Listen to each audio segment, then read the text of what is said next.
Stephanie White may be putting a damper on our Saturday to kick off our whole weekend. This can get bad. Make no mistake about it. Stephanie White could go into this game and screw the pooch once again. She could blow it. And you know how she could blow it? By trying to go back to the last game versus Portland. That was Stephanie White, the head coach of the Indiana Fever. And if you have been watching the disaster unfolding on the court, you already know the truth. Make no mistake, Stephanie White is doing the unthinkable. She is actively taking the ball out of Caitlin Clark's hands to protect her own system. When a head coach decides her personal ego is more important than her generational superstar, that is a recipe for absolute ruin. We are watching a deliberate refusal to build around the one player selling out arenas across the country. Oh, you know, Caitlin didn't play in the last game versus Portland. What did they do? Kelsey Mitchell had a good game. Aaliyah Boston had a good game. She may be having the idea to try to run this game through Kelsey Mitchell and have Caitlin Clark playing oddly by somewhere off the ball. You heard it right there. Taking the offense away from your best player to run it through Kelsey Mitchell while hiding Clark away from the action. That is pure coaching malpractice. Stephanie White is treating a once-in-a-lifetime talent like a role player just to prove she is the smartest person in the building. It is insulting to the fans, it is insulting to the game, and it is costing this franchise dearly. But that is not even the worst part. Watch what happens next. Get it together. Stephanie White getting it together. Now, what does that encumber? That means putting the ball in Caitlin Clark's hands, getting space on offense. This offense is so garbage. This offense is so garbage. We're watching every other team in the league succeed with pick and roll. I watched Ryan Howard and Alicia Gray get busy in the pick and roll versus this same Portland Fire team. We're watching Natasha Howard have a career resurgence with Olivia Miles as her point guard, playing pick and roll for the Minnesota Lynx and Cheryl Reeve.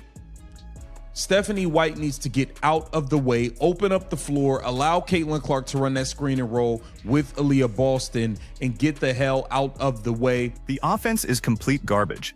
The players look lost. They are gassed in the first quarter, and the defense is leaving everyone totally exposed. You do not treat a $50 million asset this way. If you watched that mess and thought this cannot just be an accident, you are absolutely right. The veteran players are confused. The rookies are frustrated, and the paying audience is furious. And what comes next is the moment that broke this whole thing wide open.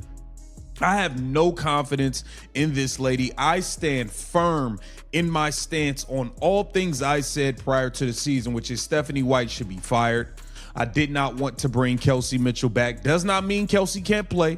I just think there are better fits as head coaches, and I think there's a better fit as a backcourt mate other than Kelsey. Let that sink in. Stephanie White needs to be fired. That is the reality. Make no mistake, forcing your generational point guard to play off the ball is deliberate sabotage. When a coach publicly refuses to adapt to a star of this magnitude, she is signing her own termination letter. The league office is watching this. The ownership in Indiana is watching this. And nobody can justify keeping a head coach who actively refuses to let Caitlin Clark be Caitlin Clark. Coach, the second thing is Caitlin Clark has to be Caitlin Clark, and that means being fiery. That means being aggressive, no matter what the field goal percentage is in that moment. I don't care if you're 3 of 12. You weren't shooting well going into the fourth quarter versus the Washington Mystics, and you found a way to get it going and get hot and light their asses up. You are capable of catching fire like that. Because the truth is, Caitlin Clark is the only reason this team has a pulse. Even when the system is designed to hold her back, she finds a way to catch fire and carry this franchise on her back. When she is aggressive, the entire floor opens up, but her own head coach is throwing water on that fire every single night. Because the real story isn't just what happened tonight. It's what this means for everything coming next. Number 3, Aaliyah Boston. Can you look like damn 6 million? Can you look like 1? Can you start to look like 1 at some point?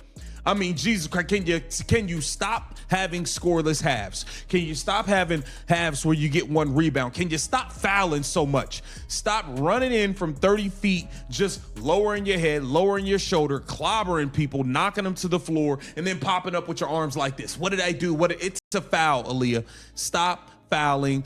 This isn't the first time the establishment tried to bury a generational talent. Back in 1997, Cynthia Cooper had to deal with the exact same kind of disrespect. Back in 2008, Candace Parker was treated the exact same way. The pattern is crystal clear. When a player threatens the existing power structure, insecure coaches close ranks. Let's look at this from 3 angles. First, the front office angle. This stubborn coaching is going to destroy ticket sales in Indianapolis. Second, the locker room angle.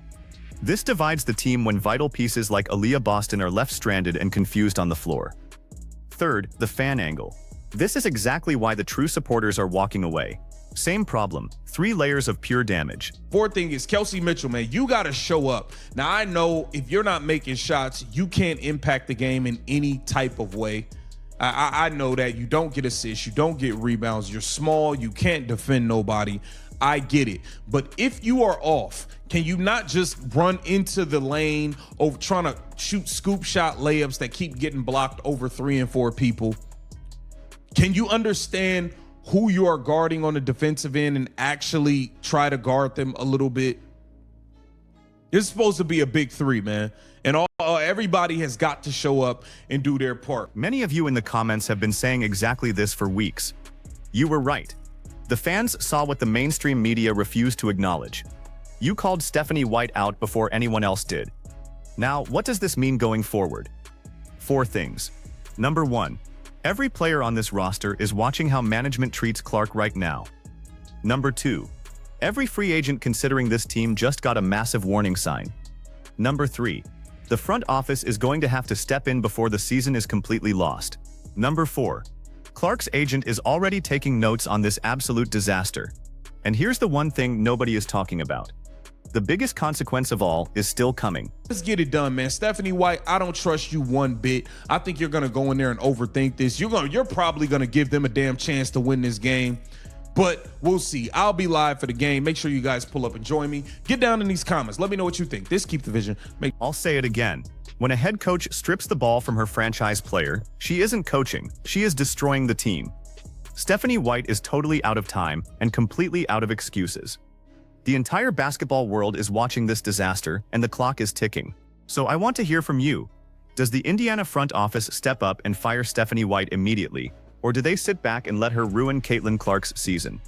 Drop your answer in the comments right now. Make sure you hit that like button, subscribe to the channel, and we will see you in the next one.